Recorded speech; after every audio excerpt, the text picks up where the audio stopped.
Boys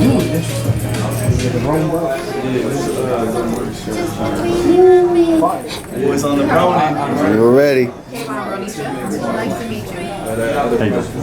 It's great to meet you. Ready, bro? Yes, sir. Jerry everywhere. Mine's just big is what I'm saying. I'm that nigga is what I'm saying. How you let me run it down here? I'm not even from around here. Mr. Map. Hey, what's up, guys? Great pleasure. Hey, nice to meet you, John. Hey, what's going on, bro? John, nice to meet you. Appreciate you guys. You guys Cleveland based? Yeah. Cool. It's my first time in your hood. Yeah, I'm loving it. Yeah, I think we lucked out with the weather too, so. Because I'm gonna be like, Yeah, catch you guys in a bit. thank you. Yo, Sean.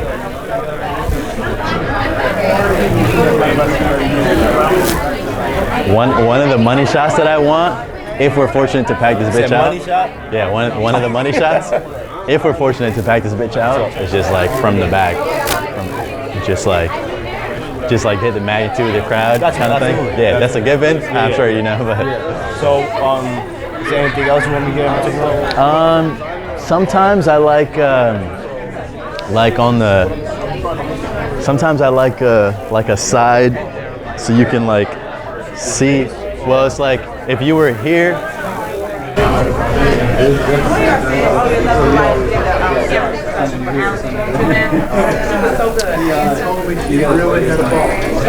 Erica, my friend Erica moderated that.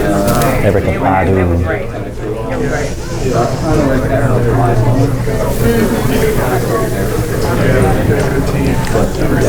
So it was.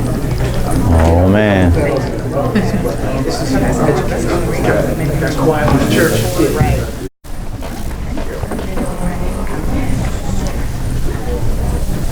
Okay, Cleveland.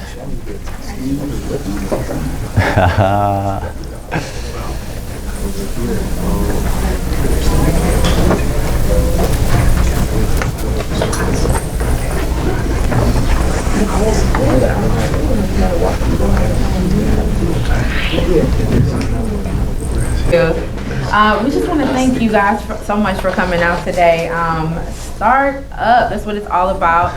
Thank you to Jumpstart. Thank you to John Henry for being here today. Welcome to Cleveland. Thank you. Can we give him a round of applause? What up, Cleve? I'm not going to waste any time because an hour is not long enough. So we're going to get into the questions if you're Let's do ready. it. I'm ready. I'm sure everyone knows who you are. But Oh, just no, for that's the gracious. record, just for the record, who's John Henry?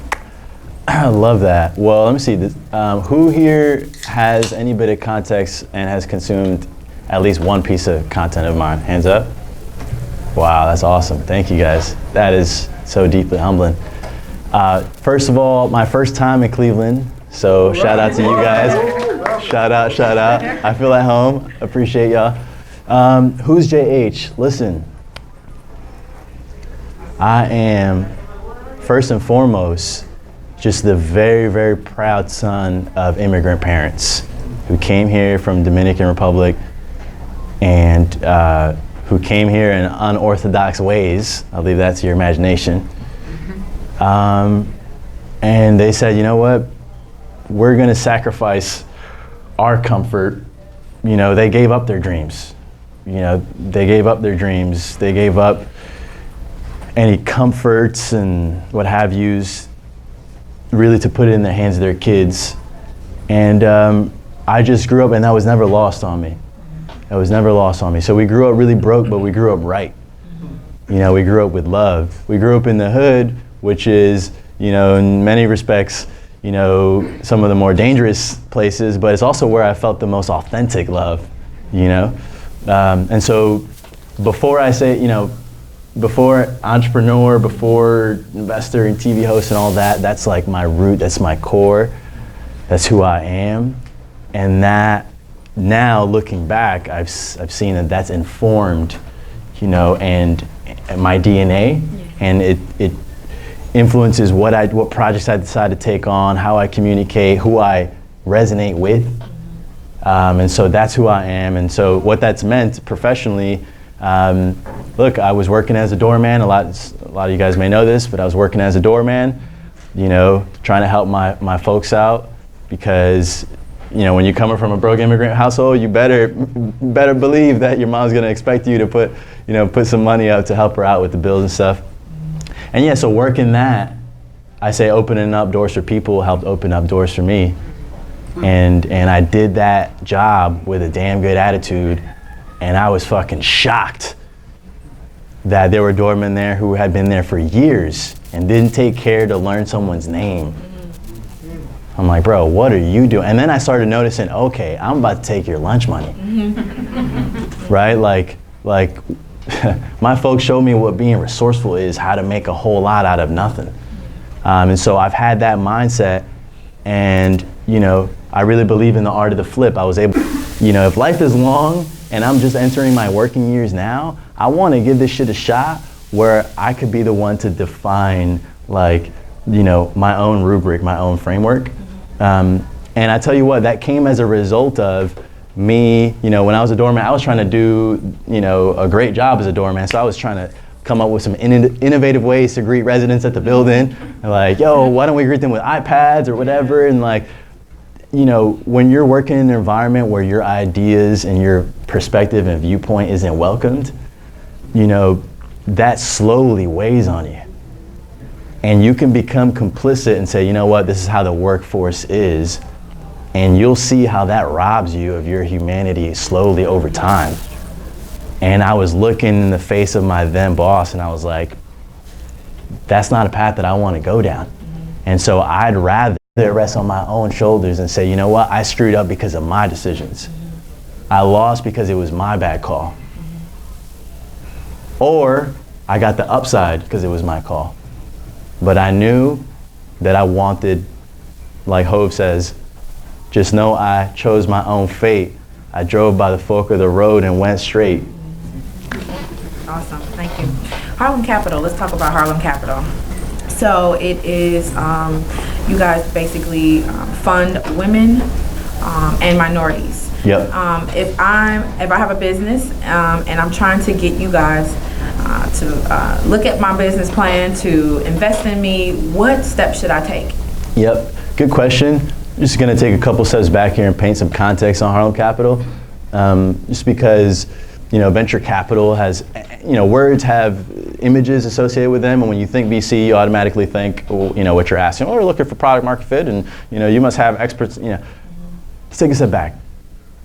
This whole thing just started, you know, each of my partners and I, we come from different backgrounds, but we knew we wanted to put a little bit of bread to work. They came from the banking world, and they realized, all right, well, we're investing other people's money on their behalf. Why don't we invest our own bread? And I came from just, you know, starting businesses, and I said, you know, I want to put my money to work, so it's not always me having to generate income. My money can work for me, because money is your best employee, believe me.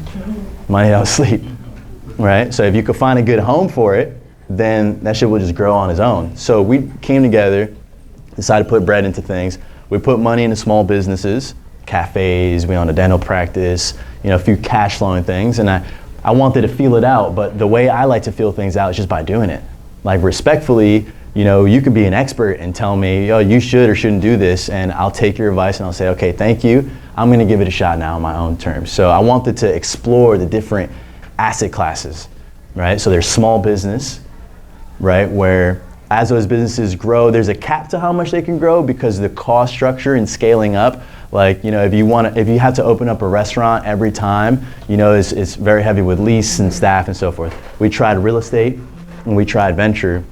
We quickly realized, guys, I'm sure you guys know the stats, just 3% of all venture dollars go to women and minorities combined. Like, both women and minorities get only 3% of all venture funding, and we make up 70% of the US population. Wow. That shit gives me chills, right? And so when people approach me and they're like, yo, you know, you're doing great work for the people, like, let me just clarify, this is not some Mother Teresa type shit. Like, this is like, that's a massive business opportunity. Mm-hmm. You're telling me that all the companies that have been created have only come from, you know, like a certain demographic that's homogenous? Mm-hmm. I'm betting that if we put capital in different hands, you know, the diamonds in the rough, that we'll be able to create products and companies and services that speak to a whole different sector that has not been catered to yet.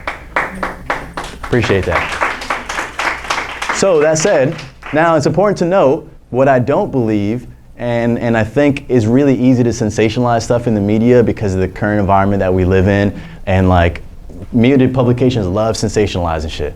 And you know, there's been instances in which I've been written up about, and I'm reading my own article about me, and I feel uncomfortable about how I'm portrayed because they make it look like I'm a business boy wonder who had no friction and all of a sudden, you know, got it figured out. And so you take that same, you know, approach and you apply it to this inequity in the venture funding, and it's made to seem like it's a group of, you know, old rich white guys who are excluding everyone, you know, with ill intention and throwing their head back and laughing. And now that I'm in these rooms, I see that's not actually the case. I don't believe it's ill-intended. I think people just do what they know. And you invest in who you came up with. And you know, and in investing is oftentimes through schools, and so capital flows in certain networks, and it's really difficult to replicate systemic networks that take decades to build. You go to the Valley, like the two first venture capital firms, Kleiner Perkins and Sequoia, and then from there the partners spun out and started their own firms, and they just invested in the homies. And by the way, I do the same shit. Like, I don't know about you guys, but when there's an opportunity and someone says, yo, we're looking for someone to host this thing, and I'm putting my boys on. The thing is, it's different when your hookup is, yo, I'm gonna put you on to speak on a panel versus, yo, I'm gonna put you on and invest in your business and take you to the next level. So then I started realizing, okay, this is not a game of like, dude, you're not gonna get everything that you want out of life, out of your first business necessarily. Mark Zuckerberg is a rarity. He actually is a freak of nature in that, like, guys, the odds of Mark Zuckerberg has never even had a job. Literally, he's never even had a job. He started his company, talk about macro, like the macro timing was right, like MySpace proved the validation that social was there, but the mobile environment wasn't yet mature, and so there was truly macro timing that he was able to capitalize on and whatever. It's not a masterclass on Zuck, but point is, like, that's a rarity. More commonly than not, your first venture is not gonna show you everything that you're gonna learn across your journey. And I remember treating my first company like that because I'm reading about all the guys and gals raising funding, you know, in 6 months. I'm like, damn, how did they launch after me, raise more money, and just like, I'm getting freakishly high EQ. And because I was a doorman, I have excellent customer service. And that was enough. That was enough. And my first business showed me sales. I could sell you something out of my wallet right now. You'll buy someone else's business card. I can sell it to you. Right? And then going back to this whole bigger picture thing, right? So where you are in your journey, don't feel like your first company, you know, you have to go and have an impact. Just feel like, yo, my first company's job is to teach me in the micro how to be in business. And it's not gonna be perfect. And FYI, the articles and shit like write about my business, you know, and you know, you could just focus on the exit, but it doesn't talk about the fact that I woke up one day bleeding from my nose. I was so stressed, I didn't know how I was gonna make payroll.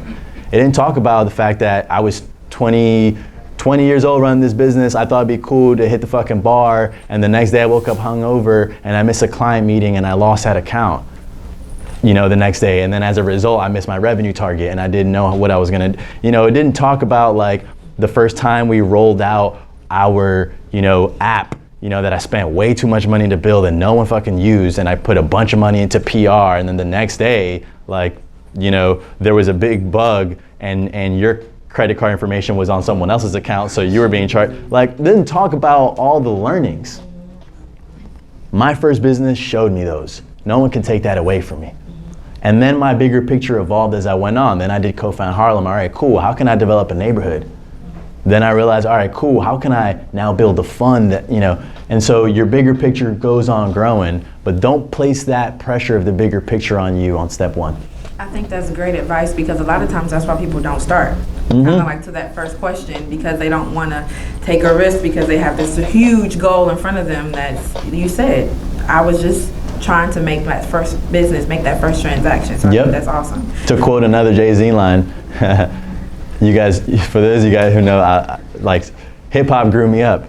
But Ho was like, yo, and there's much bigger issues in the world, I know, but first I gotta take care of the world I know.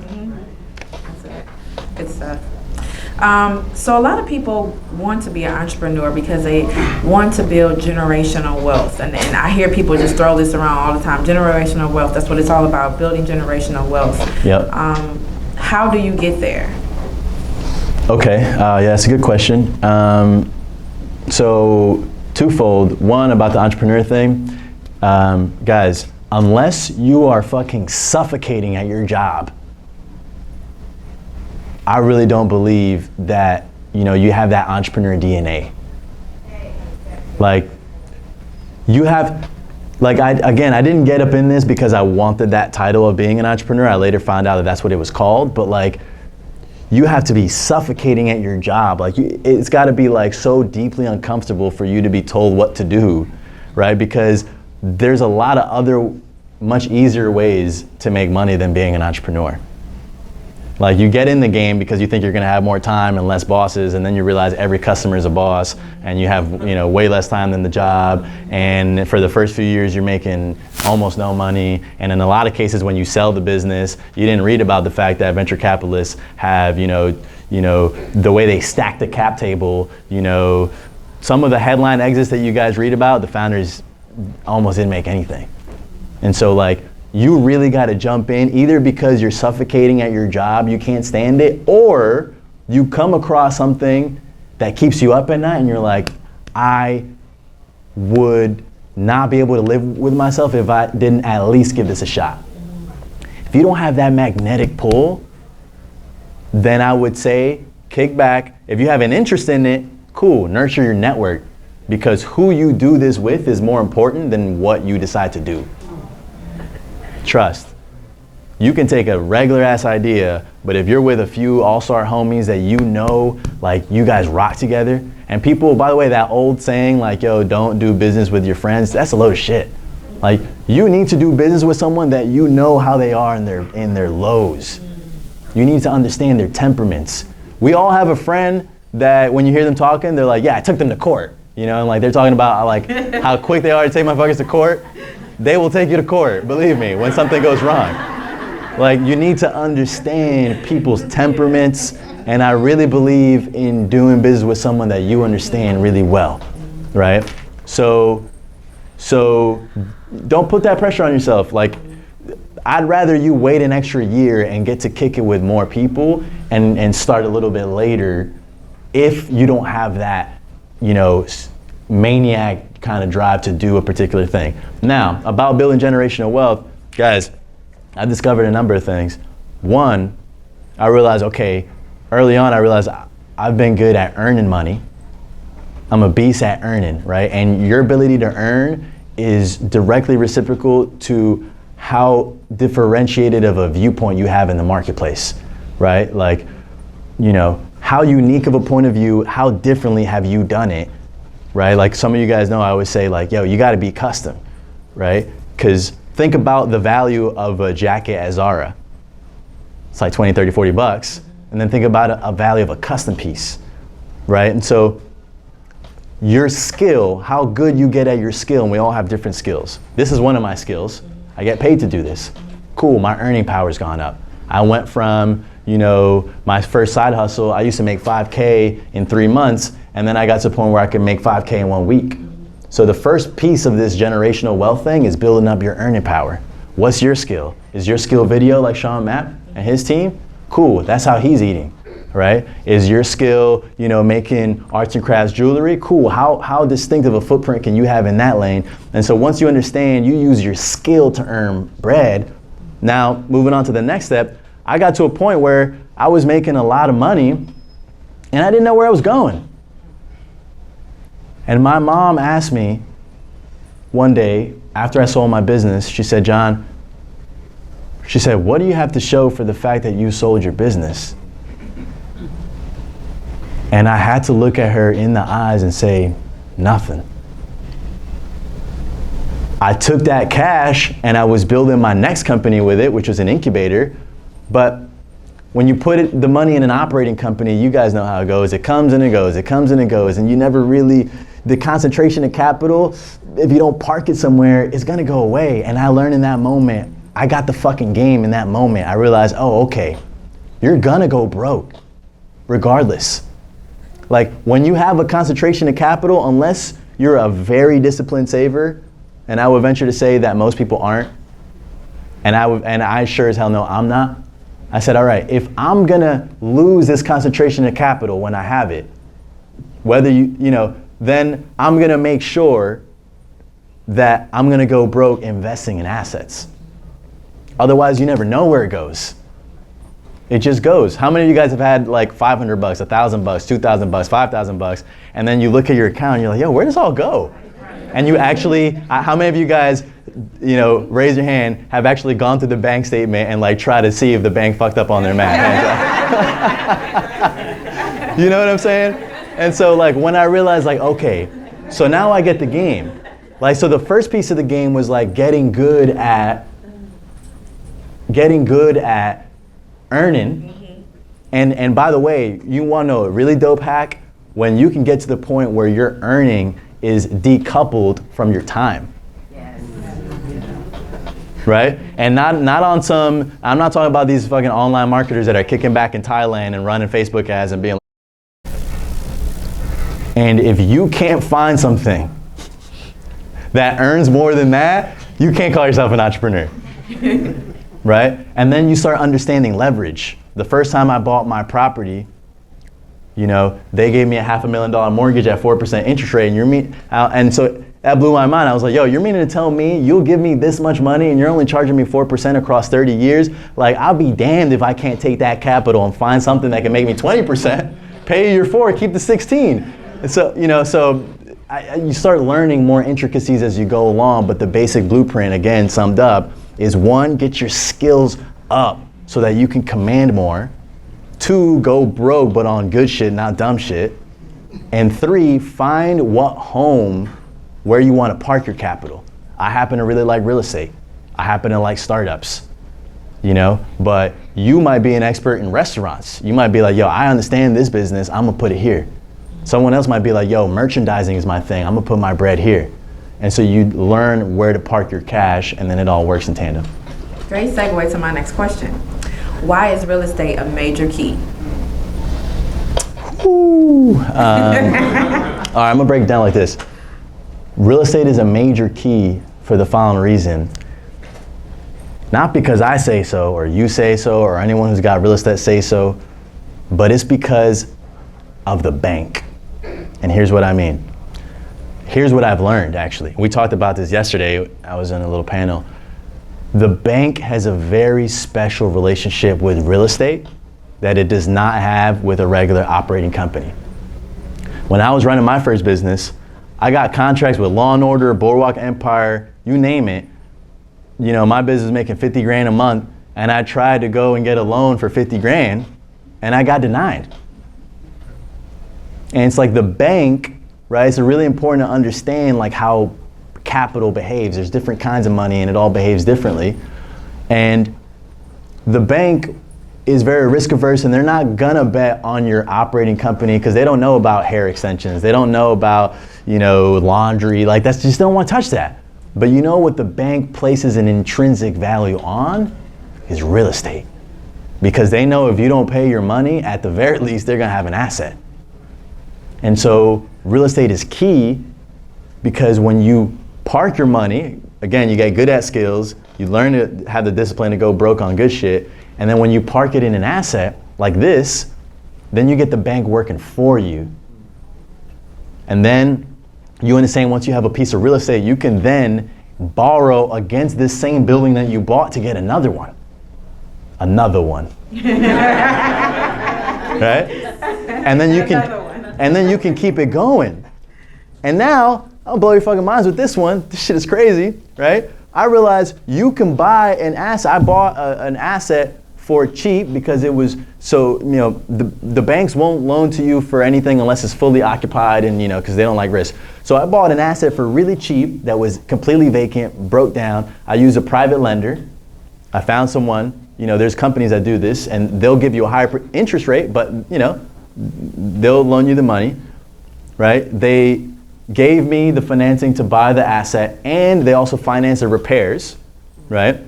Now, what's my job? Fix up the asset, get it nice, get it rented. Once you get it rented, you go to the bank once it's in a place where they want it, and then they give you a loan based off the new value, right? So then, I bought it for 300, now the value is 700, the bank gives me a loan for 500, I take that 5, I pay off that old money, I pay off the hard money lender, say, yo, thank you so much. Now I've transitioned to more favorable money, right? You get to keep a chunk of that. Whatever is the spread between what you pulled out and what you paid them, that's your take home, right? So now you bought an asset, you pulled the money out, you still own the asset, you're cash flowing, and by the way, when you put the money in, that shit was an investment, so it's tax deductible. When you pull the money out, it's technically a loan, it's debt income, so you don't get taxed on that. So now, by the way, and like, I didn't get this the first time, like it takes repetition, but just know that when I got privy to this game, I was like, oh my God, there are people who have used the same 50 G's, put it into an asset, pulled it out of an asset, used that to put it into another one, and you can just keep going and you can build a portfolio, and then you have assets that never go away. And that's generational wealth where you can pass it on. Now, I bet you guys that every single person here could save their ass off until they get enough to get started. And if you knew what I know, you could recycle that and build that into a real portfolio. The problem is that this shit is never talked about. Yeah. It's not talked about. It's not talked about in the schools. It's not even talked about as an entrepreneur, by the way. The rest of the shit that you're gonna hear today is gonna be good information, but it's gonna be about e-com, guys, this is the fundamentals. This is like, understanding this shit will actually take your startup to the next level. Because then you'll get to the point where you don't have to go VCs. You could have an asset, you could buy the building where you operate your, there's a lot of loopholes and shit. Sticking with real estate real quick. You have to appeal to the emotion of a home buyer. And I don't know about y'all, but I don't want to be in a game where I gotta be appealing to your fucking emotions. Like, I gotta paint this shit the right color, and that's not what I'm in this for, right? When you are in multifamily, the bank is underwriting the value of your asset based on the financial performance, and that's in your control. So I was like, all right, cool, bet. I could buy an asset, all right, cool. Now it's up to your imagination, all right, cool. Can I add laundry? And these are little things that like don't sound exciting, but now these days I get excited about, like, yo, that shit has laundry in the unit. Like laundry, is there a vending? You can increase the financial performance of an asset over time. And then if you add that on top of, if you're in a market that happens to be on the upswing, which Cleveland is, by the way, and by the way, and you will get priced out. And I'm on a speaking tour right now. I just came from Detroit. I'm here. I'm going to Charlotte next. I'm going to Pittsburgh and then back to New York. This is happening in every market that I can think of. And that partly speaks to that the economy is doing well as a whole. But I'll tell you what, millennials are not buying homes. We're steering away from that. We're in a rental economy. So if you guys care about your city, the best thing that you can do is build equity in it. Good. So you have a television show called Hustle. I do, yes. On Viceland. Anyone watch? Oh, thank you guys. How did you get that opportunity? Talk about the start of Hustle and then some of the ideas behind the episodes and how you get the industries that you go and visit. Yeah, thanks for asking. Guys, there's a few themes that I'm just all about. I think when I used to do this stuff, I felt the pressure to like have a bunch of new shit to say. But then I realized like every individual is really just about like 5 things like that are pillars to us that we just say in different ways. And for me, like I just believe in the flip, right? And so you got to get in the game through a Trojan horse, i.e. your skill, and then you can just flip that up. So, I used the fact that I had a little bit of success with my first I used my skill to get in the first business, turn that business I flipped that up. I created my own little meetup. I created that, bigger community out of it. I flipped it into my own podcast. Then eBay was like, yo, we want to pay you to do a podcast flip. Then Washington Post was like, yo, we want to pay you to do a flip. And then if you can keep flipping up, you achieve something really important, and that is you become top of mind for opportunities. If you're not top of mind, you will be stunned at how many opportunities you're missing out on. I want you guys, when decision makers are in a room and they're like, yo, who would be great for this? I need you to be right there. I need you to be in that short list, top 5. And so your category grows over time. At first I was, the dry cleaning kid in the film business, and then I was a Harlem entrepreneur. Now I'll be damned if you try and think of a diverse millennial entrepreneur and my name doesn't come up. It's a bigger bucket, but I have more time in it. And so to your question, how'd you get that opportunity? A producer, TV exec from LA who produced Pimp My Ride, I think she did fairly well with that show, noticed the trend, by the way, that came from Cleveland hustles that LeBron James did with Bonin. And she started noticing that there was this trend going on. Again, remember that macro. This is just the macro zeitgeist. Rappers and athletes all talking about wealth. She's like, okay, there's something here between celebrities and entrepreneurship. And she reached out to her homie. She knew someone in Harlem. And she Googled Harlem entrepreneur. Wow. And I want you to Google that. And tell me if I don't dominate every single listing on that first page. Because where the best place to hide a dead body is in the second page of Google. It's first page. It's first page or it don't count. Right? So I, and by the way, I didn't do no SEO gaming shit. I wasn't trying to game the algorithm into ranking for that. Like, that's just what I lived. That's what I was living and doing it well. And so I came up, and so she came to me, and sometimes you'll get an opportunity. She was like, hey, you want to do a TV show? I was like, yeah, all right. We FaceTime, and then she threw out the name Alicia Keys. I was like, yeah, all right. But, you just kept nurturing the opportunity, and, we did get to the point where Vice bought the pilot, which is, in a lot of cases, for anyone interested in media, oftentimes you have to fund your own pilot, and then you take that to the market. In our case, and here's a cool fucking hack, by the way, for anyone in media, don't create the pilot out of pocket, create a sizzle reel. Meaning, we created a 60-second or 90-second, maybe 2-minute thing out of pre-existing footage that we ripped illegally. We spliced it just to create, and we put voiceover on it just to create the feel of the show. And you can use that as your sales tool. So talking about startup scale up, like that's a really cheap way to start up. And we use that sizzle reel to get Vice to buy the pilot. Now we're doing it on their dime, cool. Now we got a deal where, all right, they're funding the pilot, which was episode 1, which a lot of you guys may have seen with Ashley, the jam maker. And the deal was, all right, we're funding the pilot. We have 4 months to pick it up. If we don't pick it up, then you get the product back and then you can take it out to the marketplace. And so I was like, all right, bet. Now, if worst case, they don't pick it up, I can go back to the market with a fully developed pilot that someone else paid for. Best case happened, they picked it up, show came to be, and my favorite thing is that we get to spotlight other entrepreneurs. But guys, that was just the art of the flip. I flipped selfie videos to vlog videos to a podcast to a TV show. And if you guys have the patience, you can flip up.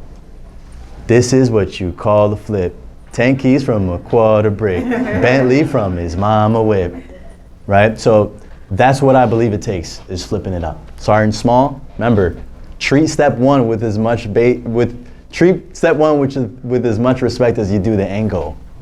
Because it's not about the magnitude, it's about what you're doing itself. Awesome. Thank you so much. Absolutely. Huge fan. I could ask you a million questions right Thanks, now. Jed. Nice to meet you, bro. One I'm gonna ask though is, you talked a little bit about sales. You talked about how when you started off with Harlem Capital, it was small money. Yep. Can you tell that story of how you got that small money in the door? Like, what was that like? How did you How did you hustle your way into that?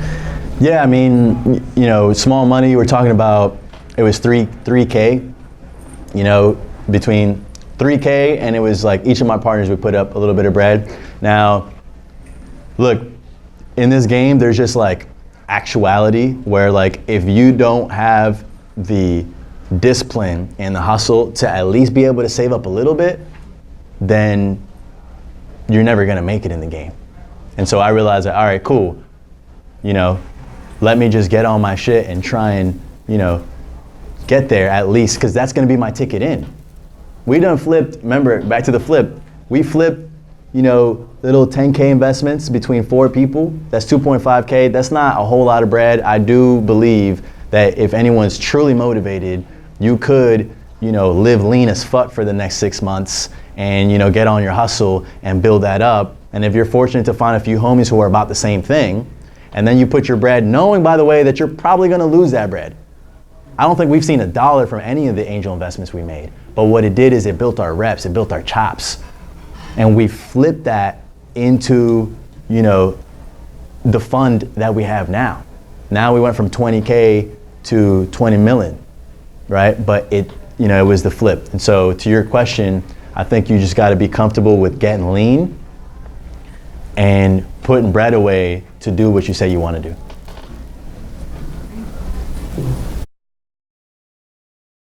What's up, bro? Advice. So I have a 2-part question. A, what is the worst piece of advice that you've gotten? Something that was told you that slipped you up. And then part B is a little more altruistic. Part B is that we all get 24 hours a day. Say you got an extra hour, you get 25 hours. How would you use that extra hour? Yeah, I don't want an extra hour, bro. I don't want an extra hour.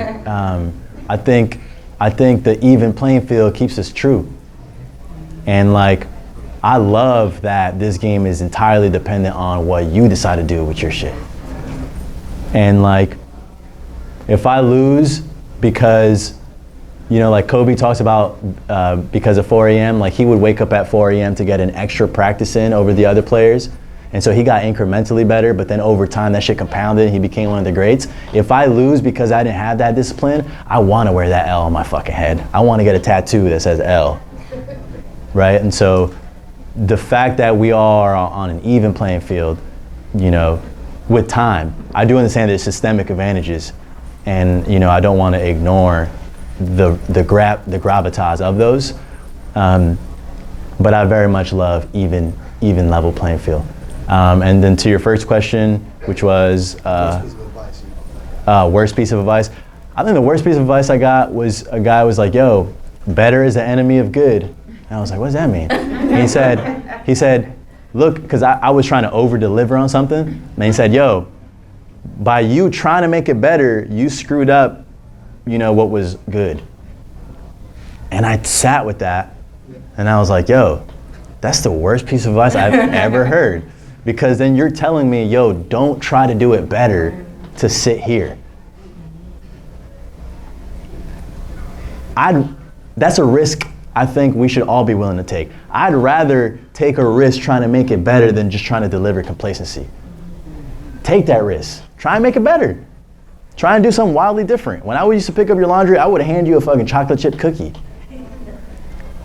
And then I tried something else. I was like, all right, cool, people are liking this. When I pick up laundry from women, I'm gonna deliver them a rose. And then this dude was like, "Yo, don't be trying to hit on my girl, bro." I was like, all right, bet. So that one didn't work. But, you know, try and make it better. Try and make the experience continually better. That's the worst piece of advice I got. What's the other one? Hey, John. I have a question regarding the concept of founder product fit. Yes. So we got a chance to chat earlier. So I was wanting to get your take of how you will hack a particular problem I'm in. When you're trying to find a problem to solve, you know, with your own unique skill set, you had a couple failures, you know, how would you hack? It's kind of hard to scale relationships. So, like, I need to build relationships with my desired market I want to sell. Yep. So how would you hack that situation, especially when your current network? It's a great question. Your network is with there's, I hate to be this raw, but it's with other broke founders. Yep. So they don't got money, so it's kind of hard to create a product or service, you know. And Hey, you're that's- trying to aspire to that's all the way real. customers, and you don't fit their expectations. I hear you on that. I think the best hack that you can content. And here's what I mean. Everybody loves being interviewed. Believe me. People love talking about their expertise and what have you. And so if you have a product, and I recall you saying you have a product for enterprise, I would develop a podcast in that enterprise space and highlight the movers and shakers. And now you have a Trojan horse. Because no one gives a shit about just John or just Helen. You know, they care about you if you have the leverage. And so you can create something that gives you the leverage. And today it's really simple to do because, you know, you can invest in, you know, 2 little cheap cameras and, you know, brand it, you know, go on GoDaddy.com, $12.99, buy a domain, you know, all the bells and the whistles, create a little Instagram page, and now all of a sudden you have a show, just like that. And then you're highlighting movers and shakers, and you can get, if you get one, you can get the next one. And before you know it, you have a podcast where you're featuring your desired marketplace, and they're talking at length, by the way, about all the stuff that you actually want to know. And so you used content as a Trojan horse into a market. And you mine their insight, and then you'll be better off when you create a product for them because you'll know more of them, A, and B, you'll understand their needs a little bit better. Does that make sense? No, that makes perfect sense. Yeah. Thanks, bro.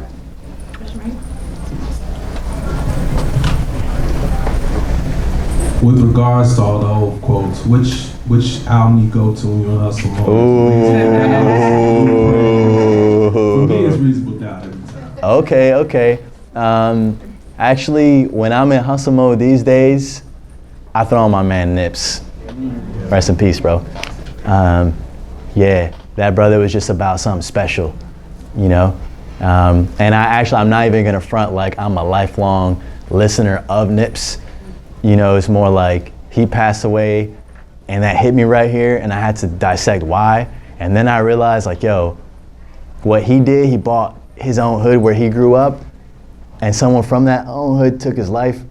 Like, that hurt me in my soul because my greatest aspiration is to go and buy the block. And so it felt like I was watching a version of me and all of us in the hood get slain, his life got to, and then I discovered the music, you know, and what he stood for is what I stand for, and that's what the legacy that I want to carry on. So these days, it's a lot of Nipsey. Hi, India Hobbs of Home Care Companions and Associates. So I started a company here in home care about 8 months ago. Ohio has a huge market for healthcare, but it's a purpose for me. I feel like if I'm going slow, I want earnings to come in, so I'm deciding if VC is for me. Seems like VC in Northeast Ohio right now is centered around tech, so it's inspiring me to maybe come up with something that benefits my clients.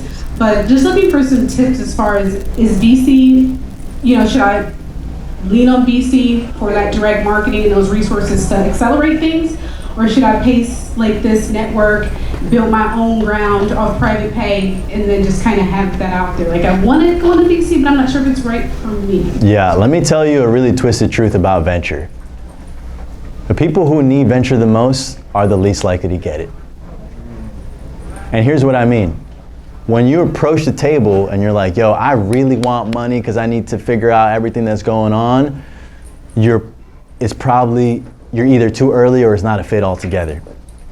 Venture is best equipped to serve folks who already got that traction and are looking to really accelerate it. And so it speaks to a more interesting issue in venture as a whole, right? It's like, all right, bet. So how can I even get to the point where I have my shit figured out? Like, if most VCs are investing at this stage and you're starting up here, like, what's up with this gap here? And how can I address that? You know, people call that the friends and the family round. Friends and family round. And I don't know about y'all, but I have no friends and no family that could write me a check. And so that is a systemic reality that we live with. And so my opinion, like, if you're a hardcore founder, you don't let that shit stop you. Like the moment you place, and by the way, you can think of a lot of really good fucking excuses why something won't work. And the good news is most people will buy it. Most people will believe it. But just know that even though it's harder and there's more downward pressure and there's more distance to cover, entrepreneurs can find the way and can navigate and you actually build and breed a resilience and a resourcefulness that you don't get the opportunity to develop when you start with funding from day one. So take the position that you're in and nurture within yourself the skill sets that are gonna last for the rest of your career. And then once you get to that point, you can decide if you want to go down that venture path, yes or no. You know, most VCs will probably say no to about 98% of what they see anyway. Now, further to that, the actual valuation of a company, most investors agree that the Midwest has the real valuation. Once founders move off to the coast, because of the cost of living and stuff, the valuations are much higher and they're frothier, right? And so here's what we're seeing. On average, seed rounds, founders are raising between, I want to say, the days of like a 500K seed round are slowly going away. So we're seeing founders raise between $750,000 to $1.5 million in the Midwest between a $4 to $6 million valuation, and that jumps to between 8 to 10 million on the coasts. Now, how do you know what's your valuation? The reality, and here's what makes it tricky, is you make that shit up. You do. But now, juxtapose that with another reality, and that is that investors aren't dumb. So if you make your shit up, then, okay, cool, bet, you're 5 million. Now, your ability to raise capital at that valuation is gonna be directly contingent upon your ability to defend that valuation. You're 5 million, why? Oh, why? I'm glad you asked. Here's my revenue, and you make up, the best founders actually make up their own internal metrics that they measure. Not that you ignore real metrics, but that you decide what you're gonna be measured on. And VCs love that shit. And you lose leverage when you step to an investor and you're like, well, what do you think? That's not the time. There is a time to get feedback, but there's a time when advice is cheap, get the fucking money. You know what I'm saying? And so you have to be real and self-aware with yourself and understand if you're there or not. But I'm spewing off quick facts so you guys understand the seed landscape, what's the average amount of capital that's being raised, and understand the more aggressive of a valuation you're pursuing, the more you have to back it up. If you go too modest, then investors are going to be tempted to believe that you don't actually believe in your own company and your own vision. If you're only raising 250K, like you're playing yourself because it's really hard to raise money. So why are you going to go on the road for 6, 8, 9, 10 months and raise just a little bit of capital? That tells me that your vision is not big enough. Therefore, you're not venture. And so the sweet spot is a founder who's self-aware about the macro of the market, A. B, their ability to get to a certain revenue target so that they can get later acquired for an amount that returns capital and everyone makes money. Does that make sense? Thank you so much. We are out of time, but guys, can we give John Henry a round of applause? Thank you, guys. Hey, I want to do something real quick. You guys know I'm on the speaking tour, and every city I'm closing it out with saying, you know, like in this case, I want to say Cleveland hustles, right? And so I'm just like collecting them so I can post them. All right, so when I say on the count of 3, I want just everyone to shout Cleveland hustles and then make a bunch of noise afterwards. Cool? All right, cool. All right, guys, so here we are in the land. People want to know if Cleveland gets down, so let's find out. 1, 2, 3, Cleveland hustles!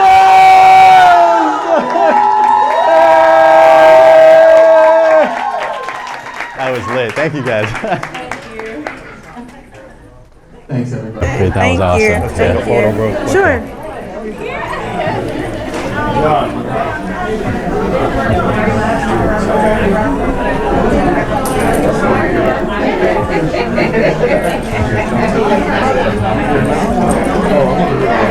Cool. We'll be in touch, man. Yo, Thanks again. I thank you, appreciate man. you. Yeah, let's do it.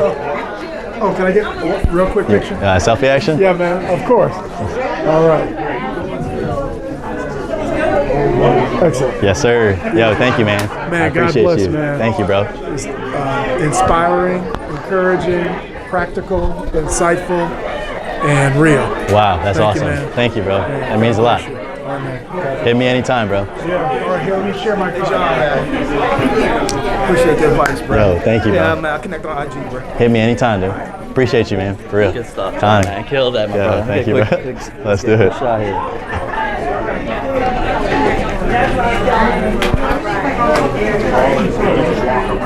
Something right here, man. Yes, sir. Yeah, you do, man. Thank you. Appreciate My you. brother's jealous. All right, appreciate it, bro. Great Thank you question. so much. Thank you for that. That was awesome. I Yeah. appreciate it. I love that flip, man. We flipped Snapchat filters for hip hop artists. I can relate back when that started to now we got an agency, 5 offices. Wow, good for you, man. That's awesome. We do a lot of diversity work. We did, when Wells Fargo had the hiccup, we did their whole diversity inclusion thing. Wow. So I love That's what awesome, you're about, bro. man. I love the content. Thank you, man. Shoot me a DM. I'd love to Dude, connect I with did, you. yeah, no, I got You did? Yeah, Okay, no, cool. I got you. Nice, dude. I appreciate it, man. Appreciate you. Gems, but basically I'm from Columbus. And we're working on a startup focused on affordable housing. Focus on what? Affordable housing. Okay, cool. Yeah, Both so- you guys? Yo, what's up, man? John. I'm his brother, man. Cool, Yeah, so cool. you want to talk about founder market fit? Like one of our founders, he works for CMHA, the Metropolitan Housing Authority, so he sees Love intimately it. like what's going on with the problem. And then myself, I work for a consulting company, we do accounting finance for startups in the area. So we Got have it. like a portfolio of clients that we work with. So That's- I think it's a good recipe for success. So I mean, I love to connect. I love it, man. I'd love to hear more, for real. So if you hit me with a DM, I'll send you my email. It's just john@harlem.capital. Okay. But if you hit me anyway, that way we can connect on there. Okay. I'd like that. Bet, for sure. I got a cool. card for you, too. All right, bet. I love it, man. I love seeing brothers in business too. Oh, yes, Yeah. definitely. Matching cards. Thank you, fellas. Yes, sir. Cole and Dylan. Yeah. Got you. All right, bro. Good to meet you. Yo, likewise, man. Peace. Be well, bro. Appreciate you. We'll get a picture real Yeah, quick. of course.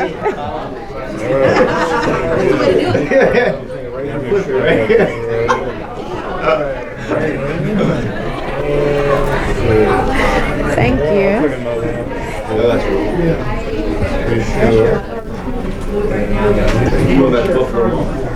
Thank you again. Yeah, that was So awesome. great You did great. I mean, Thank you. I learned a lot, you? especially because I feel like there's a trend of pressure for people saying that everybody needs to be an entrepreneur. And I like to work. I'm a worker bee. Right. Give me a to-do list. Let me execute it. And so it kind of like freed me a little bit today hearing you talk about if you don't have that in your DNA, that you don't have to be an entrepreneur, because I don't want to be. I want Right. to work for you. Like, you know Right. what I'm saying? Like, Right. that's just what I like to do. That's what I sleep at night, when I wake up in the morning, what can I do to help somebody tomorrow? What can I do? I love that. So That it was self-awareness is freeing. everything.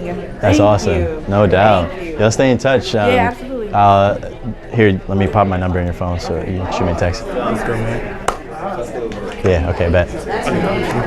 I think, did he say we have to clear the room? He's like, yeah. He's like, shh. Oh, perfect. Yeah, That's it? yeah, Okay, yeah. cool. Okay, All right, cool. thank you. See ya. See you later. What's up, brother? What's good, man? All right, cool. Yeah. Matt, you can get a picture. I'll give you He's doing video, but you want to do a photo on the phone? Definitely.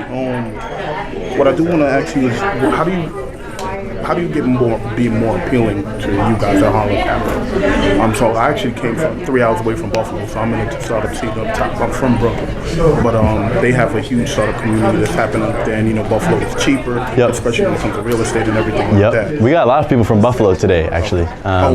Yeah, and then I knew Lauren Washington, she was up there as well too. Okay. But my startup was called Graspy. We're a mobile-first education platform, Gotcha. training and engagement in the workforce. But what do you guys look for? I love the idea of believing in the founder, because a lot of people don't do that, even up top there. Yeah. But when it comes to the startups, are you industry agnostic? We're industry agnostic. Okay. We are post-revenue. Yeah. So you need to be making at least 100 grand. So we understand that the founder has taken it to a point where they can then scale it. Right. And then we just look for the macro time and the opportunity. Is this right now? Okay. And so when you get there, you send it our way, and then we'll be able to, give better feedback or even, consider it.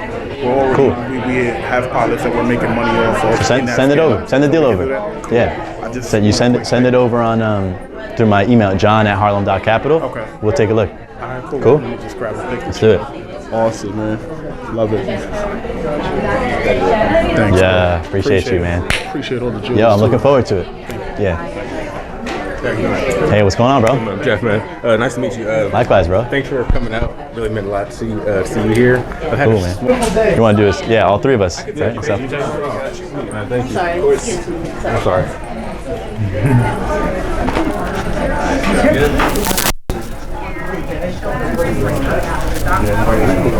Thanks, man. Appreciate you, fellas. So like I said, big fan. I actually go to school out in Chicago, but I'm from Northeast Ohio, born and raised here. Okay, cool. I'm back here for the summer organizing like a student entrepreneurship conference, which I'm really excited about. Cool. And I was just like trying to figure out like if we wanted to invite you to speak, like would you be available? Yeah, when is it? Beginning of September. Okay, cool. That would be awesome. So if you send me an email with the info, okay, then I'll send it off to my folks who handle all that, and then we can try and make it pop. Awesome. I would like to. Can we just get started? Yeah, let's do it, bro. Of course, it's not working. Thanks for your question, bro. Appreciate Thank you. No, thank you, man. I appreciate it. Oh my God, I can't find this fucking camera. Sorry, man. All right, cool. Thank you, man. Appreciate Thank you, dude. Hi, how are you? Hello, how are you? I truly appreciated everything. Oh, thank you. Gloria's been talking about you. I was in the Grantee Summit yesterday. Oh, okay, cool. And missed you at the bar yesterday. But do you know if there are any investors that are interested in medical marijuana? I'm from the Dayton Chamber and I'm working with a minority-owned business. They've been granted a license to do a process, to be a processor. Controversial? Yes.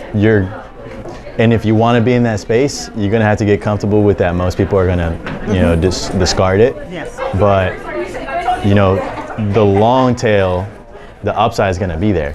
Right. So if you're getting in and positioning yourself with, folks in that industry, you're going to benefit down the road. So you just have to deal with the temporary challenges of A, being discarded, B, not turning revenue right away and what have you. They're trying to raise about $3 million. They've had the first raise and came out with $850,000. So now they're going to the second. Do you know anybody? But send it my way and I'll see if I can plug you in with someone. Would love that. Belinda.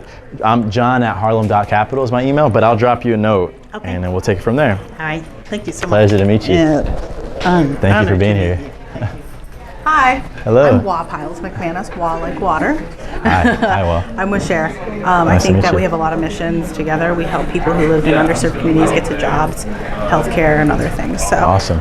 But yeah, I'm a big fan of yours anyways. Oh, so I was you. like super excited to come and meet you. But really resonated with me when you said your friend should be your co-founder. My husband's my co-founder. Oh, I love that. It's That's really about as friendly as it gets. We actually just did a panel on Married to the Job and like how we cool. handle our private life with our business life and everything like that. But yeah, just a lot of stuff you said resonated with us. We've raised right around $5.6 million right now, operating in Cleveland and in Columbus, and Chase and Huntington are our biggest customers. So I think there might be some synergy between us, not just on the venture capital side, but helping communities be more mobile and kind of awesome. Bridging that gap for the equity of transportation for people. Good for you. That's really impressive, and I'd you. love for you to drop me a line. Yeah, please. I definitely we will. Can take it from there. But yeah, I'm very excited.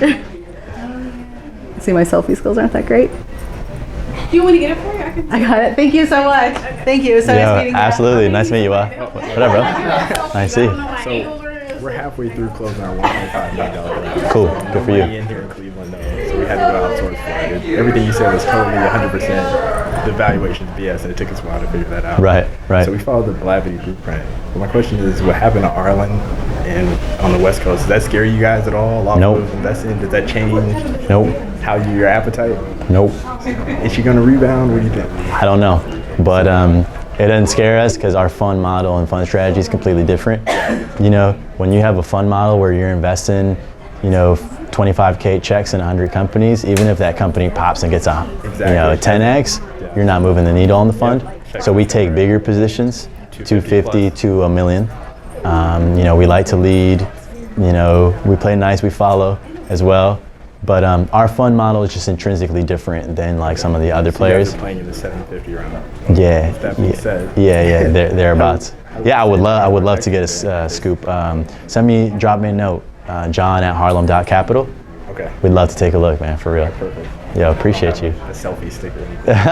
You don't need a selfie stick, man. Is it good? Okay. I don't know my angles. Is that a good angle? Yes. Okay. take a couple. Okay. And I think these are good. Okay, thank you so All right, much. nice to meet you. Thanks for coming. Absolutely, and just to piggyback, so I'm in home care, so this is a homestead, right, for me? So is venture more or less like, I don't know, I don't think you're alone. I don't know, I think I can do what I need to do without venture. If you could do without it, then do without it. Yeah. Yeah. And then maybe I just want to become you. Maybe I just want to. You know what I'm saying? Because then you set your shit up in a certain way. And that's the key. All right. Well, I had a All question. right. I forgot. You're awesome. I'm not going to hold you Nice up. to meet God you. Bless you. Likewise. Thank you. How you doing? What up, play it? What's up, you? Hey, what's up? Nice to see you. I wanted to ask you a question. You said you had the on-demand app. Yeah. So I wanted to ask you a question about that, like which route you went to. Because my company is called Dolo. It's going to be on-demand delivery for retail clothing. Yep. It's pretty much like the retail clothing version of DoorDash. Okay. So I wanted to know like what route you took to get to that point for the app and everything. I mean, I have an app. You know what it was is I had to find segment.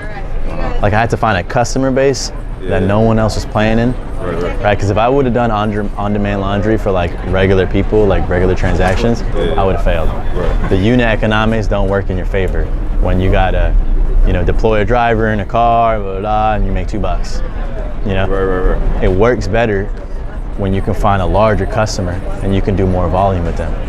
Right? And so when we found, our big customers, we went from $40 a transaction to they spent 30 grand with us in 2 months. It's a little bit, and I don't know, Law & Order is on season 50 something right now, so they always come back. So if I were you, I would tilt my direction and look for an enterprise customer that you can cater to where other people aren't at, right? There's riches and niches. You find your own little lane and you build your product around their needs, and that will increase your likelihood to get to a bigger scale. And then someone who's bigger than you is like, yo, I want to cater to hotels or whomever it is that you decide to cater to. Let's just buy their company. And when you build something valuable to a larger competitor, and when it costs them more money to start that shit on their own than it does to acquire you, they'll just buy your business. So that's how you do it. Cool? Appreciate you. My guy. All right. Thank you, bro. Appreciate Marquise, you. by the way. What's that? My name is Marquise from Korea. Marquise? Yeah. Where? All right, man. Nice to meet you, bro. Hey, what's up, dude? Good to meet you. Nice to meet you, man. On Instagram all the time. So I just have a couple questions. So I know you were talking about like owning property. So right now I'm working on my garage, doing pretty good. But I'm like, when is the next step, or should I even look into get? I don't like debt, so I don't know if I should take like my home equity loan. Right now my whole house is worth $200,000. I'm like, should I sell it and get a building, like you were saying, a property, and rent space upstairs, live out of it, and have spaces downstairs. You know what I'm saying, like a storefront? Because I don't know. I'm like, I don't know if I should go into debt just to get a storefront. Got you. System up here. So Got you. Like branding and all that kind of stuff. Got you. Okay. Well, look, that depends entirely on like your appetite for risk and debt and what have you. Me personally, I know that you can get the bank to give you 4x the amount of cash that you have. And so I'm like, all right, bet. If I can take 200 grand and turn that 200 grand and buy an $800,000 asset, and it's only costing me 4%, but that asset is paying for itself and then giving me cash flow on top, that's a bet I'm gonna take, personally. But I have some homies who also don't like that. And they're like, I'm good, right? So like, I'm gonna make more upside than you if you're risk averse, but I'm just gonna deal with more of the mess of having a risk. You know what I'm saying? So you just need to find what's that balance for you. It's not. What's the best way to get should I take out a loan? I should take the cash flow out to buy a building, to pay a mortgage. And then later you can take that new building that you bought and lever that up and get another building and so forth. But that's only if you want to go down that road. You know what I'm saying? Yeah, nice to meet you, bro. Thank you, man. Love. What's up, guys? Yo, what up? Oh, thank you. Nice to meet you. Nice to meet you. Very good advice. Thanks, bro. Appreciate you guys. No. I'm flying out today. I'm going to Charlotte. Yeah. So what you guys? What is Aloof Aloof Records. Yeah, it stands for All is Lost Outside Our Fantasy. We're Okay. a creative platform, and we offer creative services. And we're currently starting up a hub, so we're looking for real estate in Cleveland. Okay. Continue to keep that going. That's awesome. And we have a roster of artists, and we also curate events throughout the city and other cities as well. LA is one of the cities that we're working on building our relationships with. I think for your guys' kind of play, where like the hub is so key, it would be awesome if you guys could somehow find a way, let's say, to like buy a building where you have apartments up top and you use that income to pay off the debt, and then on the bottom you have like a retail space like this. It's what we call mixed use. Because then you put yourself in a position where you could have the space that you want and it's kind of paid for, right? And if not completely paid for, then just like mostly paid for. And so now you're in a city that you believe in, the equity of that property is going up, so you know you're participating in the upside, and you've afforded yourself the space to execute on the vision, that creative hub. So like me knowing what I know now, that's how I would try and do it. The tricky part becomes, all right, well, so how do you even get the down payment to buy the property? Right. And it's either you make enough bread through the main hustle, and or, which is what I did, is what I'm about to share, is I made a little bit of bread, but not enough bread to buy a big building on my own. So I actually had to go and find other serious partners. Not people who were like, yo, that's tight, but like you find them in the clubs. Like other people who have that same conviction. And then when you get other people that have a vested interest, like they own part of it with you, you know, you can do a lot more compounded together than you could on your own. And that's how you can position yourself to, you know, give yourself the room to execute on the aloof. Makes sense. Cool. I can definitely relate to your story, as I started up a cleaning business to continue to fund no way. what we're doing right now. Yeah. Cool. Davis Cleaning. I'm actually doing the works for that to continue to pump aloof. So Word. to it. Respect, bro. Yes, sir. I got a lot of respect for that. I want to take a flick with you guys. Can I do that? Yes, sir. Is there like any way we can keep in touch with you? Yeah, absolutely. So firstly, I'm more responsive on IG than I am on email. But if you want my email, so you have multiple touch points, you can. It's john@harlem.capital. That's my main email. I try to respond as much as I can. But between DM, and you know now how like there's like the filter messages, there's like the general inbox and the primary. I'll make sure to put you guys in the primary. And that way, like, you know, just my inbox is always open to you. Cool? Let's do it. All right, you want to do a selfie game? Yeah, we can do a selfie. My phone never loads.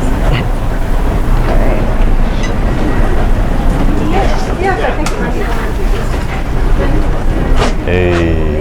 Okay, I'll definitely tag you. Awesome. Thank you guys. Yo, nice to meet you. Nice meeting you too. Enjoy the rest of your stay. Yeah.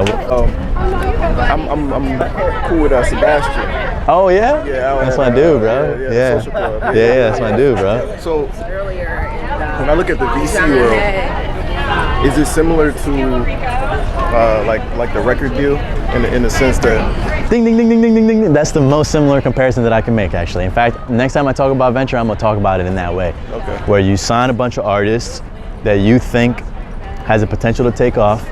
You know that some won't hit, you know that some will break even, and you know that every once in a while you'll find a Drake. Right. And that deal takes off and returns the whole fund and makes everything else work. So on the flip side though, when we're speaking about that, specifically in our culture, does it have the potential to be exploitative in the way that the record industry has been? Once people start to pick up, because they'll pick up the fact that, okay, there's value here in our space. Yeah, I think you run that risk of giving up control of the company. Right. And you know, giving up too many board seats, and then you find yourself pretty much working for someone else. Right. But in general, venture has enough defense mechanisms in place where you can't really, you don't find yourself in a position as often as you do in the music industry where you're like forced to work for a long ass time. You can resign at any point.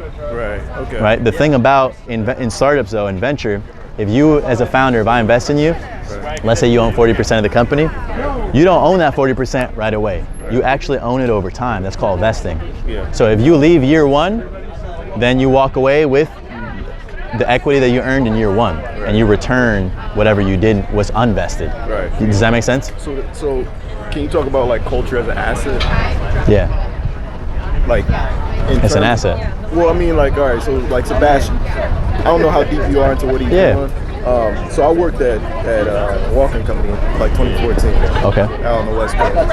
But what I saw Tristan doing versus what I see Sebastian doing, and I'm also a barber as well. So it's like I'm looking at these verticals where I know that culture can overlap with technology in a really cool way, and I want to do it through that medium of the barbershop, but I'm not sure exactly what verticals I need to align myself with in order to make it happen the way that I see it. Yeah, I mean, the best way is to figure out what's your unique viewpoint going to be, because there's a lot of people, you know, playing off the barber, and it makes sense. The barbershop is like, you know, it's the hood's therapist, right? It's like that's where you have all, and I have so a very specific.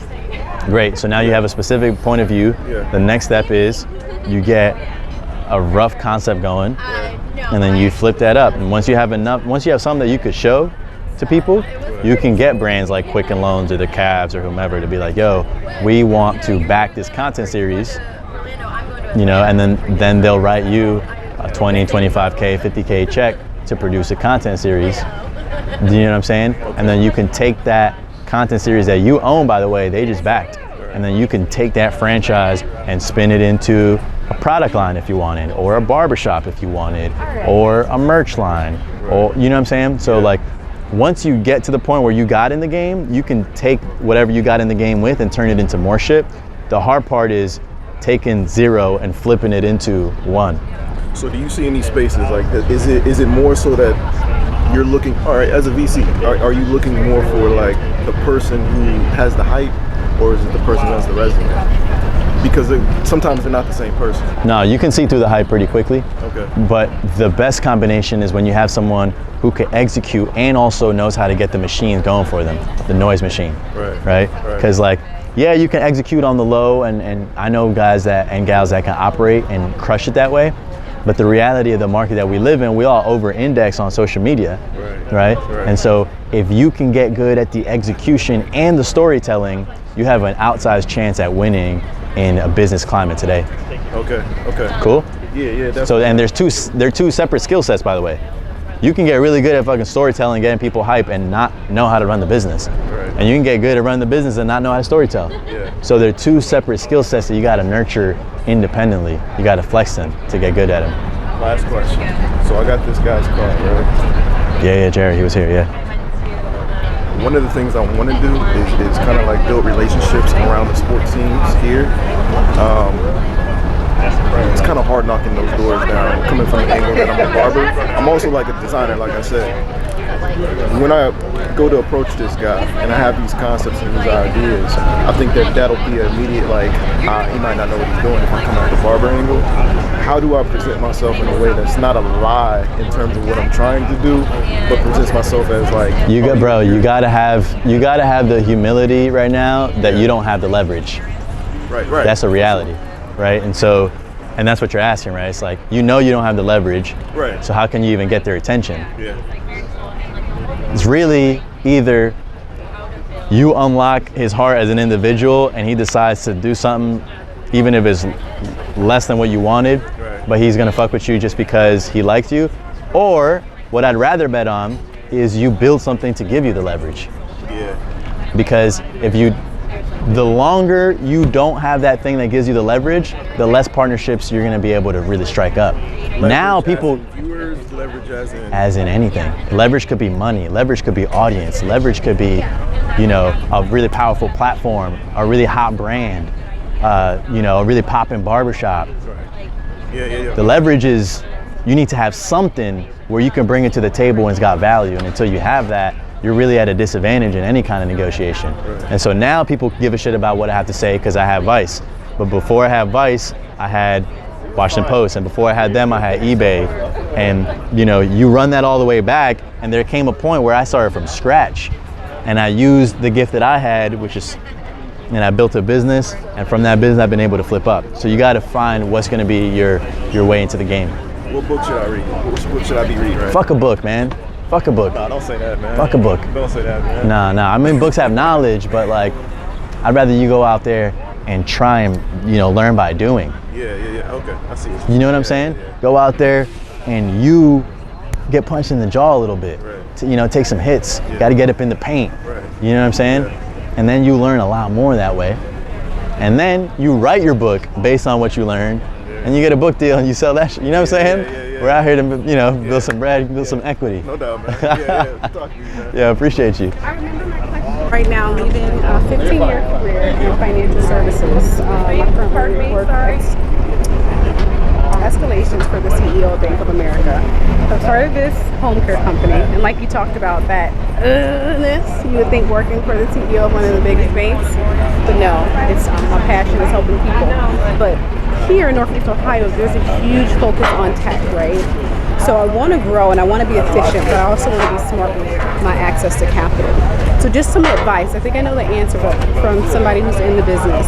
Do you think it would be a smart move to focus on that tech aspect of my business? Because, be careful. Because there is a great need for apps in home care. No. Don't do it that way. Okay. No. Okay. Apps are too expensive to build now. Apps are A, expensive to build.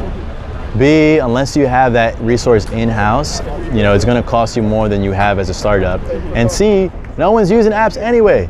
Like, the top apps that we use, the winners have been established. It's Amazon Prime, who's right there. It's Facebook, it's all social networks, it's your banking apps. And then think about how many literally millions of apps are on the marketplace. How many apps do you have on your phone? Probably about 50. Right? And everyone's got the same 50. So don't let this